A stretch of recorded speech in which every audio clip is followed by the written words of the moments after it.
Olá, seja bem-vindo. O nosso curso continua. Como vai o seu entusiasmo? Bom, eu espero que esta experiência do curso esteja sendo tão prazerosa para você quanto tem sido para mim. O curso me deu a oportunidade não só de estudar, ler, reler o diretório, mas também de revisitar a minha memória enquanto catequista. É muito interessante a gente perceber os sinais de Deus na nossa vida, né? E de como Ele traz à memória afetiva do nosso coração alguns momentos essenciais. Recordo como desde criança a minha avó materna me ensinou a rezar, a olhar para as imagens dos santos, que eu perguntava quem eram, porque estavam sempre parados ali na igreja, e ela me ia explicar com aquela sabedoria que só os avós têm e com a simplicidade que lhes é característica, alguns elementos essenciais da vida de Nossa Senhora, de São José, ou quando me fazia olhar para a imagem do Sagrado Coração de Jesus e me falava do coração de Cristo, ou quando no mês mariano, o mês de maio, me fazia olhar com tanta devoção e ternura para a Mãe do Céu, a Virgem Maria. Certamente você, como catequista, já fez estas e muitas outras experiências e você não sabe o quanto elas foram e são significativas para tanta gente. Um dia mais tarde no céu, se Deus nos conceder a todos essa graça, vamos descobrir como, com coisas tão simples, podemos ajudar tantos a encontrar um significado profundo para a vida. Começo por aqui porque vamos falar da metodologia na catequese. E nós corremos o risco de pensar que metodologia é apenas uma estratégia e uma técnica, quase como se fosse uma receita de bolo, para que no final dê tudo certo e o cristão seja gerado ali automaticamente e, na pior das hipóteses, eventualmente, para quem for vaidoso, colher de imediato o aplauso, achando que fizemos um bom trabalho e o mérito é todo nosso.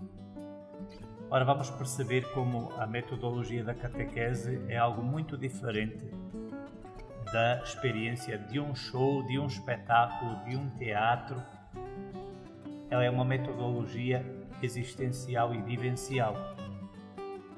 E por isso, ainda que ela se sirva de diversos contextos humanos, de referências das ciências humanas ou de algumas técnicas humanas, a metodologia catequética ela tem uma origem e um fim que é sobrenatural, que é transcendente.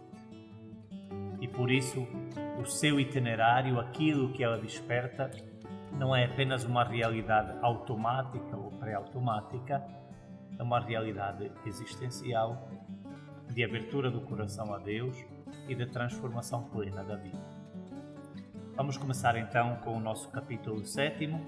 Se você está com o diretório aí, pegue nele. Se não tem, dê uma pausa neste vídeo, vá pegar o texto para poder acompanhar, porque há alguns elementos que vou enfatizar a partir do texto e eu gostaria que você pudesse me acompanhar. Combinado? Vamos então. Ora, nós já vimos como o mistério da encarnação, ele inspira toda a pedagogia catequética.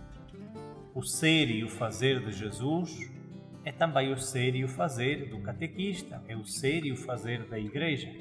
Se assim não é, precisamos conformar-nos, isto é, adequar-nos, ganhar, como vimos, essa forma de ser de Jesus, essa forma de Ele fazer, de dizer, de comunicar.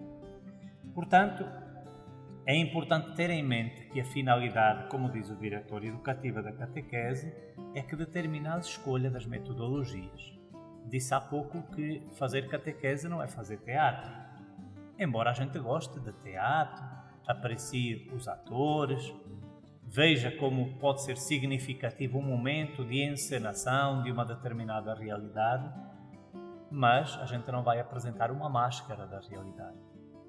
O fim último da catequese, e por isso todas as metodologias se devem orientar para isso, repito, é um fim transcendente, sobrenatural.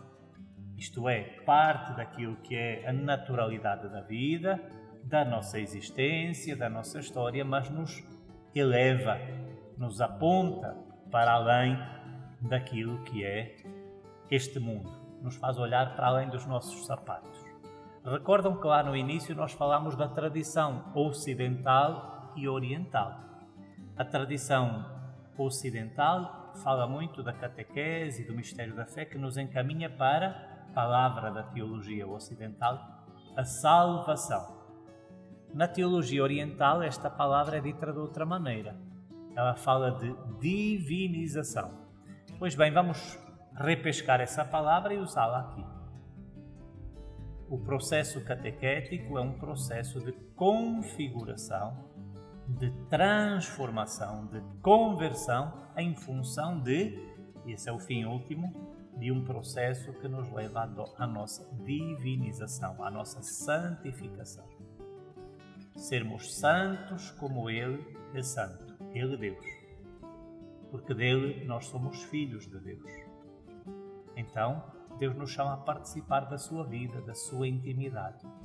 E de passo em passo, de experiência em experiência, vamos, na força do Espírito e nos passos de Jesus, acolhendo e recebendo esta divinização, esta santificação que Deus faz da nossa vida, do nosso barro, da nossa fragilidade.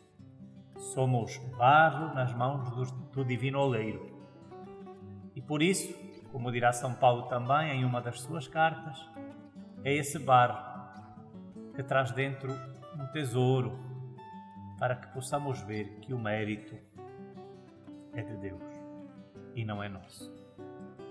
Então, a Igreja nos coloca, ao falar da metodologia catequética, diante de uma realidade que passa também pela mediação humana, que continua sendo um evento da graça, realizado pelo encontro da Palavra de Deus com aquilo que é a experiência da pessoa. E por isso é importante dizê-lo. Lá no número 196, você pode ler o seguinte e me acompanhar aí.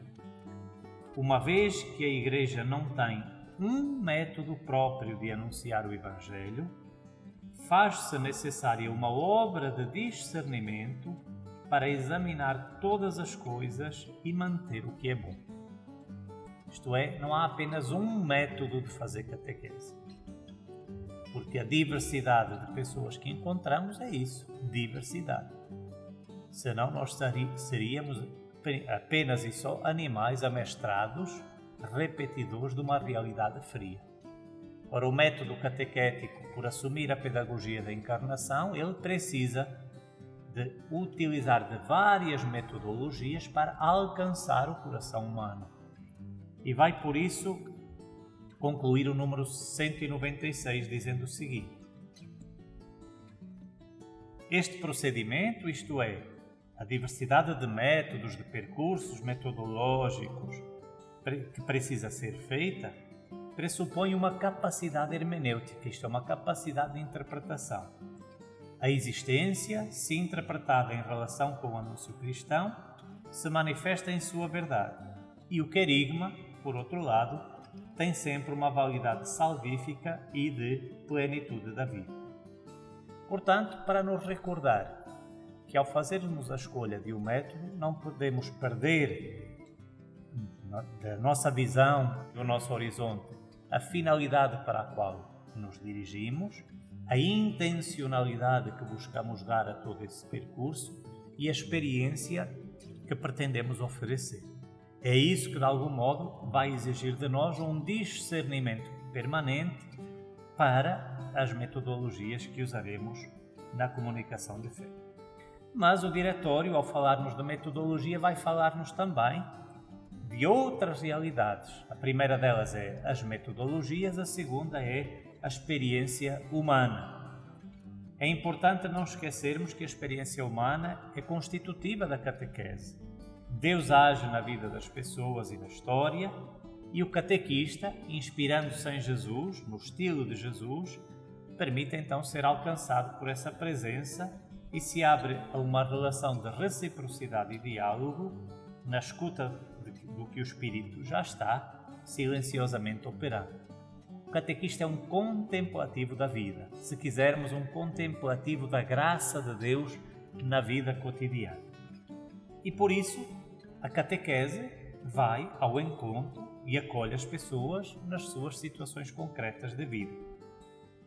E com isso, ela, a catequese e nós, os catequistas, ajudamos a iluminar e a interpretar as experiências da vida à luz do Evangelho. Ou seja, a releitura da existência, diz o Diretório no número 199, a releitura da existência com os olhos da fé promove uma visão sapiencial e integral da própria vida. Por isso, a catequese, para tornar inteligível a mensagem cristã, precisa valorizar a experiência humana, que permanece como uma mediação prioritária no acesso à verdade da revelação. Diversidade de metodologias, ponto 1. Ponto 2, a experiência humana. Ponto 3, a memória. E a memória aqui num sentido duplo. Memória enquanto realidade afetiva que o coração guarda, como recordação, isto é, como trazer ao coração, mas memória também no sentido de memorizar, de fixar uma determinada realidade. E por isso, o Diretório vai nos lembrar que a memória, no seu sentido mais profundo, ela reconduz a essa primazia da graça, ao reconhecimento dos dons de Deus e à gratidão por eles. E a catequese é chamada então a valorizar a celebração, a memória dos grandes acontecimentos da salvação. Reparem, isso acontece de todas as vezes que a gente mergulha na Sagrada Escritura. O que são as páginas da Bíblia? Memória agradecida de uma história de salvação que continua. A salvação de Deus, a pedagogia divina, não terminou no último versículo do livro do Apocalipse. Ela continua nas nossas vidas, continua na nossa existência cotidiana. Por isso é que a memória é essencial em todo o processo catequético, mas em todo o nosso processo de sermos cristãos. Um coração sem memória é um coração que não sabe agradecer. Uma vida sem memória é uma vida sem história para contar. Uma vida sem memória não tem como se abrir ao futuro, porque tudo é um imediatismo. E sabemos também da importância de fixar alguns momentos. Basta recordarmos o livro do Deuteronômio, quando diz lá, Shema Israel. Escuta, ó Israel. Amarás o Senhor teu Deus com todo o teu coração, com toda a tua inteligência, com toda a tua vontade. É importante vermos a memória, por exemplo, no Novo Testamento, nos lábios de Maria, quando, ao visitar Isabel e ao perceber que ali se confirmava tudo aquilo que lhe tinha sido dito da parte do Senhor, Maria canta e diz: a minha alma exulta de alegria. A minha alma louva o Senhor, porque Ele fez maravilhas, e descreve todas as maravilhas. Libertou os que estavam cativos, exaltou os humildes. Então a memória, como lugar da gratidão, isto é, o lugar do afeto do coração, mas a memória também como uma realidade de algo que eu preciso fixar. Um exemplo essencial disso vem da tradição. Dentro daquilo que era, dentro da experiência catequética, a entrega da fé, do símbolo da fé, a traditio e a reditio, que a gente encontra lá no itinerário de iniciação à vida cristã, com todo o percurso do pré-catecumenato, catecumenato, mistagogia. Então, o que é importante entendermos nesta memória?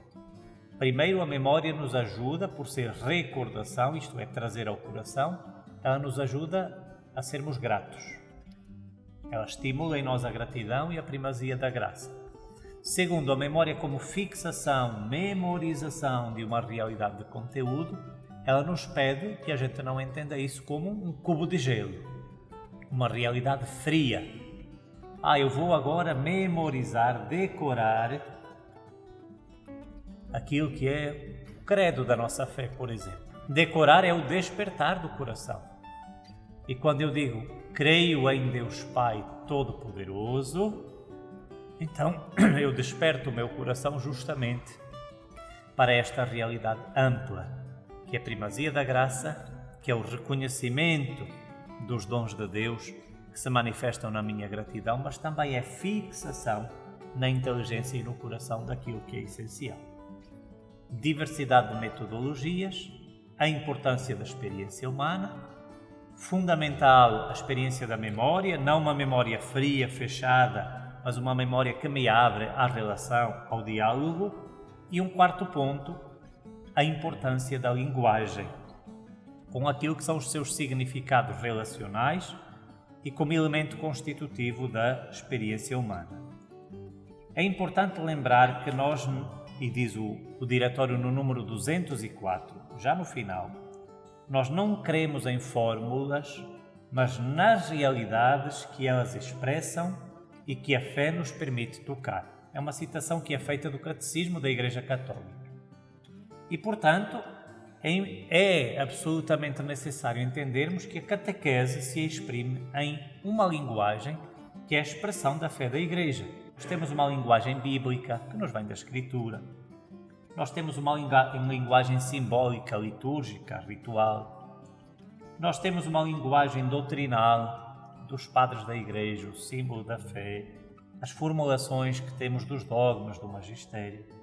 E nós temos uma linguagem que nós chamamos de performativa, que é o testemunho dos santos e dos mártires. Ali nós vemos a transparência de Deus. Naqueles homens e mulheres como nós vemos um apelo à renovação da vida, à renovação da Igreja, à renovação do mundo, que nós traduzimos numa palavra: conversão. Conversão não é uma conversa grande, muito menos uma fofoca gigante. Conversão é um dinamismo de vida interior que nos leva a esta conformação, a esse diálogo íntimo com Jesus Cristo, com o Espírito Santo de Deus, com Deus nosso Pai, nosso Criador, Senhor da vida e da história. E esse diálogo mais íntimo, diz o Concílio Vaticano II, acontece no santuário da nossa consciência. É o número 16 do documento Gaudium et Spes. Se você tiver oportunidade, se quiser pausar o vídeo, dê uma pesquisada no Google, digite Gaudium et Spes, é a Constituição Pastoral do Concílio Vaticano II, e vá lá no número 16, que fala da nossa consciência como este santuário íntimo e mais íntimo, onde Deus dialoga, conversa com todos e com cada um de nós. Então, neste contexto das linguagens, é importante entendermos também que a catequese é chamada a assumir criativamente as linguagens das diversas culturas e povos pelos quais se exprime então a fé de um modo característico e permite adaptar assim aos interlocutores e tornar inteligível a própria experiência da fé. O uso de diversas linguagens e de linguagens específicas de povos específicos, a gente o chama de inculturação da fé. Significa que o Evangelho entrou naquela cultura, se abriu e se fez ver a partir daquela linguagem e que agora está acessível também àquele povo, àquele conjunto de povos, àquelas pessoas. O diretório vai nos alertar para alguns tipos de linguagem que hoje emergem como primordiais. A linguagem narrativa, nós vivemos essa experiência em toda a Sagrada Escritura, as grandes narrações bíblicas continuam, digamos assim, de geração em geração a entrega consciente desta fé que é acessível a todos. E esta linguagem narrativa, ela suscita o dinamismo experiencial da fé, porque ela envolve a pessoa em todas as suas dimensões, afetiva, cognitiva e da própria vontade. Hoje está na moda uma palavra que você já escutou como catequista: storytelling. A contação de história, a narração de uma história, de uma autobiografia. É um modo muito comum hoje usado, desde o marketing às experiências educativas mais significativas, chamadas de metodologias ativas de aprendizagem. Por que é que este contar uma história, narrar uma realidade hoje se tornou tão importante? Porque nós temos uma sociedade que, apesar de tudo, tornou bastante individual, muito personalizado todo o dinamismo da nossa existência, e valorizou aquilo que é a narrativa de cada um. Então essa autobiografia, essa narração, ela se tornou muito importante. Todos somos uma história e todos temos histórias para contar. Ora, isso não é novidade. A Sagrada Escritura já faz isso desde o início. A memória agradecida do povo de Deus já faz isso desde o início. Porque toca justamente estas dimensões que falei há pouco e que fala o número 208 do diretório. A dimensão afetiva, cognitiva e a da vontade, isto é, o apelo. Diz o diretório e conclui assim o número 208 que eu vou ler para você. A linguagem narrativa é particularmente apropriada para a transmissão da fé em uma cultura cada vez mais pobre de modelos comunicativos profundos e eficazes. Não é apenas a história pela história, não é apenas a narração de um evento. No nosso caso, a linguagem narrativa, no contexto da catequese, ela nos permite uma comunicação em profundidade, porque ela toca todas as dimensões do humano. A inteligência, o coração e a vontade. O diretório avança também para a linguagem da arte e recorda-nos como, por exemplo, na tradição oriental, os ícones sagrados e todo o repertório simbólico no Oriente e no Ocidente se transformou então num tesouro comum da Igreja, numa realidade que desempenha e desempenhou um papel primordial no caminho da evangelização. Nós precisamos retomar e valorizar as imagens no contexto da catequese. Eu sei, você como catequista, me permite este parênteses, vai dizer assim, mas professor, tem imagens tão feias. Tem arte religiosa hoje que nos deixa arrepiados de tão feia que é, pela falta de qualidade dos materiais, pela falta de qualidade do produto final. É um Cristo que assusta, é uma imagem da Virgem Maria aterrorizante. Eu lhe compreendo. Mas nós precisamos recuperar, dentro da linguagem das artes, essa paixão pela beleza. Não precisamos voltar ao século XVII ou XVIII e reproduzir. É possível, com a arte contemporânea, encontrarmos formas de mostrar a beleza de Deus presente no mundo ao nosso tempo. Então, precisamos resgatar a linguagem da arte, a linguagem da beleza. Precisamos resgatar o património musical da Igreja. As nossas igrejas, muitas vezes, naquilo que nos é dado a celebrar, com algumas musiquetas que se cantam e tocam em nossas igrejas, viramos quase escolinha de samba. Quanto mais movimento, quanto mais agitação, melhor. Ora, nós temos um património comum que não precisamos usar como uma pedra fria. Não é agora que todo mundo tem que cantar em latim ou em grego. Não é disso que se trata. Mas há um património de beleza, de harmonia, de profundidade, que inspira a escuta, que inspira silêncio, que inspira meditação, que inspira o nosso diálogo, que nós precisamos recuperar. Vivemos numa sociedade marcada pelo barulho, pelo excesso. E esse barulho e esse excesso também entrou em muitas das músicas litúrgicas que a gente tem hoje, que de litúrgicas têm pouco. São mais agitação para alguma coisa do que celebração do mistério. Não precisamos botar uma cara fechada, também não precisamos estar com um ar sisudo, feio, na celebração do mistério da Páscoa de Jesus, que é a Eucaristia. Nós precisamos sim ser uma comunidade mais harmoniosa e sinfônica, talvez com menos barulho e agitação, mas talvez com mais harmonia e com mais profundidade. Se quiser, pense nisso. Se isto que eu disse lhe atrapalha muito, deixe para lá. Mas eu considero isso muito importante para a gente entender e estar em sintonia com aquilo que é a fé da Igreja, o sentir da Igreja e também com aquilo que é o querer de Deus para o nosso tempo e para a nossa história. O diretório vai enfatizar a importância das linguagens e das ferramentas digitais. Ao longo de todo o diretório ele vai insistir muito nesta realidade. Por qual motivo? Por um perigo que ele entrevê. Vários perigos, na verdade. O primeiro deles no número 214. Na igreja, muitas vezes, estamos acostumados a uma comunicação unidirecional. Prega-se, ensina-se, apresentam-se as síntese dogmáticas e pronto. Ora, diz o texto no número 214. As formas de comunicação digital, por sua vez, oferecem maiores possibilidades, pois estão abertas à interação. Não é só comunicar assim, é comunicar juntos. Não é só um que fala e o outro que escuta. É escutar e falar, falar e escutar. Por isso, diz o número 216, convém que as comunidades estejam comprometidas não só a enfrentar este novo desafio cultural, mas também a corresponder às novas gerações com as ferramentas já hoje de uso comum na didática. E avança, quinto ponto, para a importância do grupo, que basicamente é dizer a importância da comunidade. Os grupos de pessoas, a comunidade dos crentes como lugar de crescimento, de interação construtiva entre as pessoas diferentes, que faz do grupo o lugar ideal para florescer uma troca de comunicação profunda.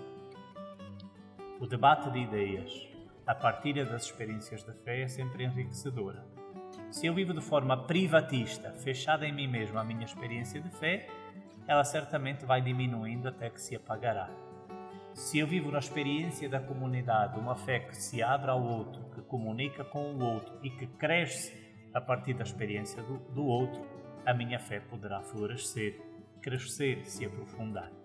Então, a importância do grupo se coloca aqui e, por fim, ponto 6, dentro do contexto da metodologia, a importância do espaço.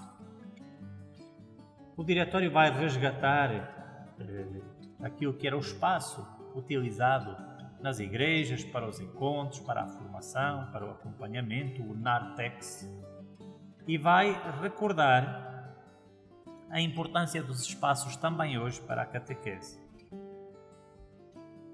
E sobre os espaços haveria muito do que falar. Muitas vezes os nossos espaços são desconfortáveis, com pouco ambiente acolhedor, que vão não só da cor ou não cor, da iluminação ou não iluminação. Às vezes os nossos espaços são espaços frios, onde a gente quer apenas transmitir um conteúdo. Ora, o diretório vem insistindo justamente numa outra realidade. A catequese não é transmissão de conteúdos, embora possa, digamos assim, ter conteúdos e tem conteúdos. A catequese é a comunicação de uma vida, em primeiro lugar. E os conteúdos, eles são comunicados em função dessa vida. É por isso, diz o diretório, e vou pedir que você me acompanhe para concluirmos este capítulo na leitura do número 222 e 223. Os espaços para a catequese são lugares por meio dos quais a comunidade exprime a sua forma de evangelizar. Olha aí, um lugar frio, mal cheiroso, desarrumado, bagunçado, já diz alguma coisa da sua, da minha, da nossa comunidade. E continua o texto. No atual contexto social e cultural, faz-se oportuna uma reflexão sobre a especificidade dos lugares da catequese como instrumentos de anúncio e de educação às relações humanas. É necessário que esses ambientes sejam acolhedores e bem cuidados, de modo que se perceba um clima de familiaridade que promova um sereno comprometimento com as atividades comunitárias. E agora um alerta essencial. Os ambientes muito populares entre nós, que recordam as estruturas escolares, não são os melhores lugares para a realização das atividades catequéticas. Catequese não é escola de catecismo. As cadeirinhas todas em filinha, uma atrás da outra, com o professor de catequese lá na frente, dizendo umas coisas para todo mundo, isso não é um modelo catequético preconizado e desejado pela Igreja. Os passos precisam ser adaptados ao efetivo sentido da catequese. A catequese é encontro, A catequese é escuta, a catequese é diálogo, é partilha da vida, é gratidão. Se quisermos, o outro nome da gratidão é a oração. Então os nossos ambientes precisam de estar organizados, preparados em função disso. Mais do que ambientes monolíticos, ao estilo de sala de aula do século XIX, em que todo mundo olha na mesma direção para o professor que fala lá no fundo, precisam ser ambientes que ofereçam uma experiência vital, de comunhão, de encontro, de partilha, de diálogo, de escuta, de gratidão.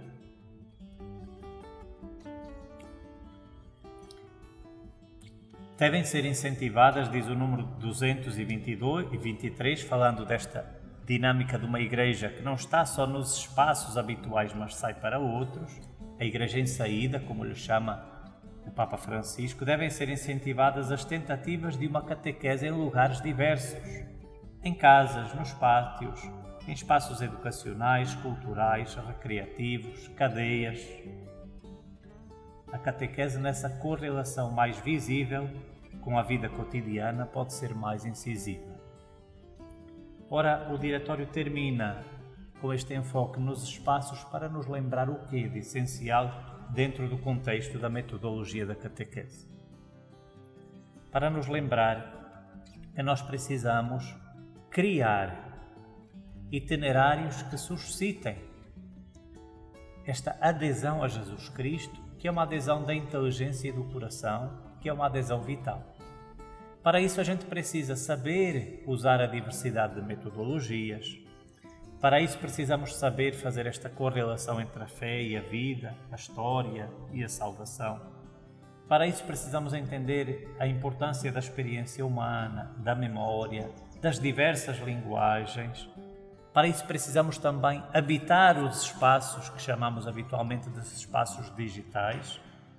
Para isso precisamos entender toda a dinâmica que está associada ao grupo, ao sentido mais profundo da comunidade, e para isso os nossos espaços também precisam ser ressignificados.